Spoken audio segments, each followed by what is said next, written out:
Well, let's provide a simple analogy.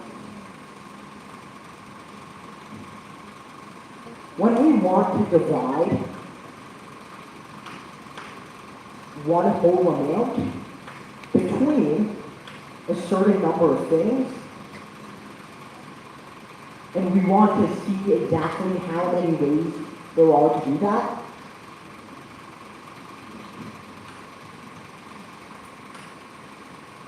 what we do is we use something called the stars and bars method. We take all of the objects that we need to split up or separate. We might need to separate them between people at a lunch table, or we might need to separate them between energy levels. So, what we have is all of our particles that we need to divide up, and let's say we need to divide them up between 3 groups. Then, we can put 2 little walls in place. Anything to the left of this wall goes to group 1. Anything to the right of this wall goes to group 3. Anything in the middle goes to group 2. Of course, you can generalize this to any amount of walls you like.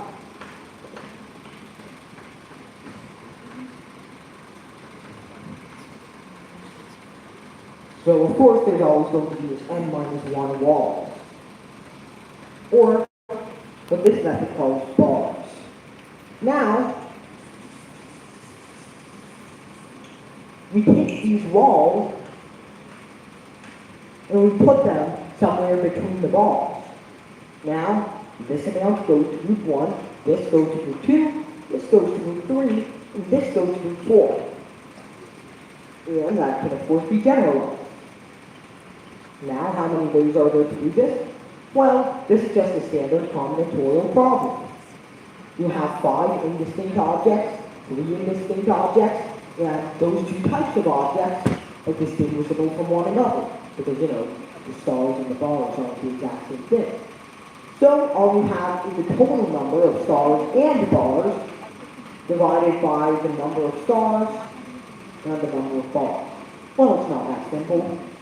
More like the total number of arrangements of the stars and bars, if they were all distinguishable, divided by the number of arrangements of the stars, because they're indistinguishable, and the number of arrangements of the bars, because they're also indistinguishable from one another. So, in this case, how does that manifest? Well, here's what we're doing.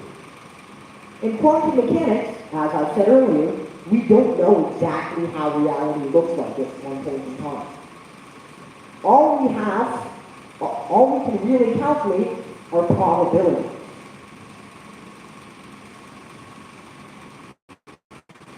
So, when we find the probability of a state occurring, some complicated things have to happen. As I said earlier, particles aren't distinguishable. So, let's say you're flipping 2 coins. One of these coins can land on heads or tails, and the other could also land on heads and tails. Now, of course, there are 4 possible results of this test. You get both heads, you get both tails, you get a head and a tail, and the tail is a head. This is the common example of macro and micro states. Here, we have 2 heads and 0 tails. Here, we have 2 tails and 0 heads. And for both of these, we have 1 head and 1 tail each. Here's the thing.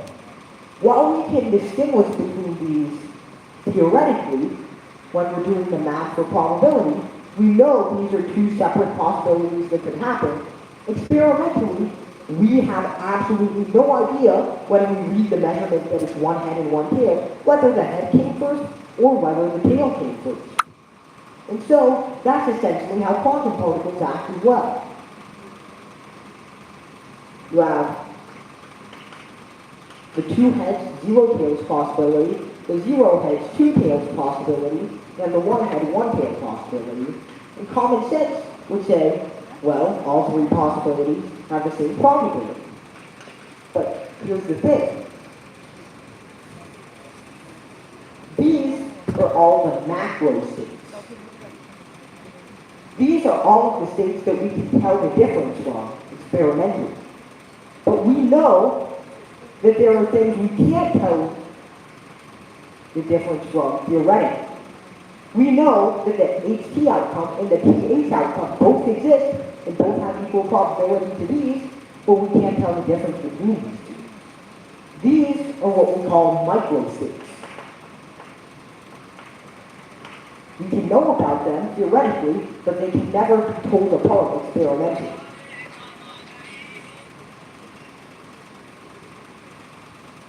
So that combines to make one macro state, which, because it encompasses more micro states within it than the other two, which only encompass one micro state, these two have probability 1/4, and this has probability 2/4, or 1/2. So that is the big message behind statistical mechanics. This is basically what we have to do now.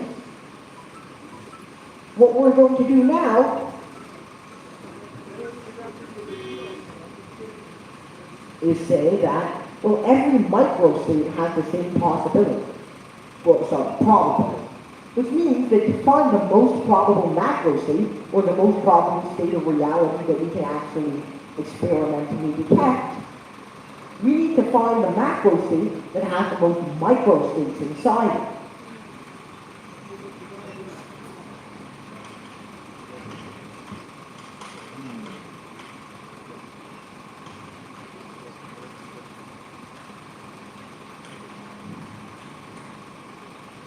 How do we do that?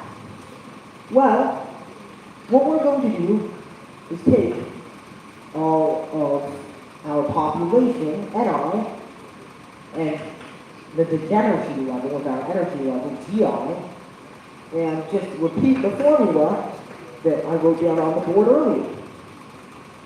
And now, this is going to be the number of microstates for macrostate number I.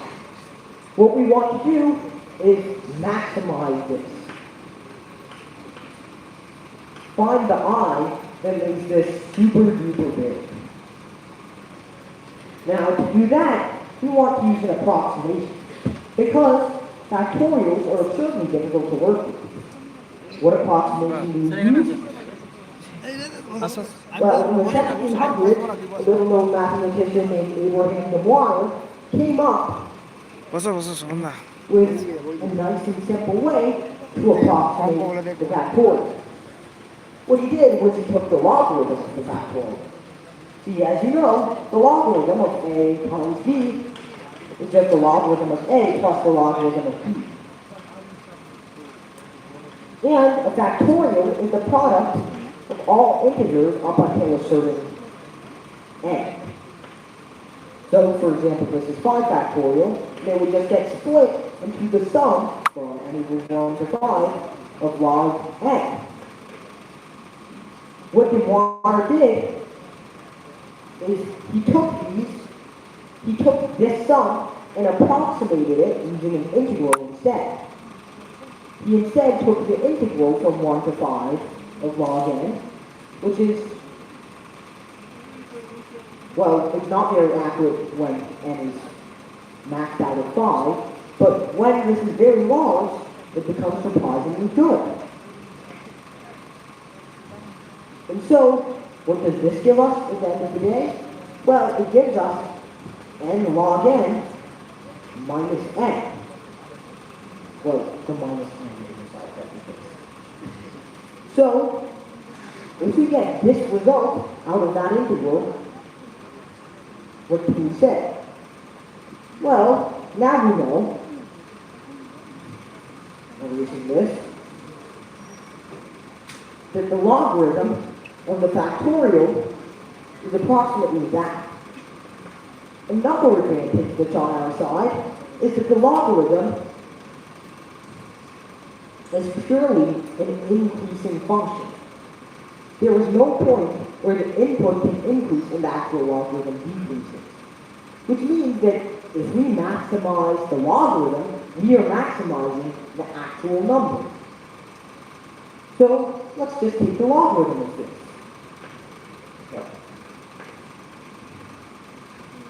So that means the log of pi is equal to, well, the log of a over b is equal to the log of 1, subtracted from the log of the other.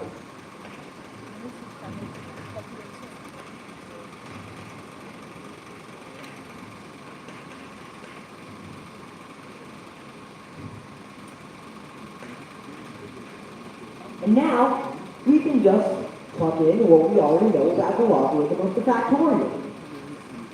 This becomes, well, ni plus pi factorial, that's approximated by, oh, I don't know why I wrote an equal sign here, this would be an approximation sign. Ni plus gi log ni plus gi minus ni minus gi. And then expanding these other two, we get plus ni log ni, sorry, minus ni log ni plus ni minus gi log gi plus gi. And now, what we can do is just cancel these out, and we're left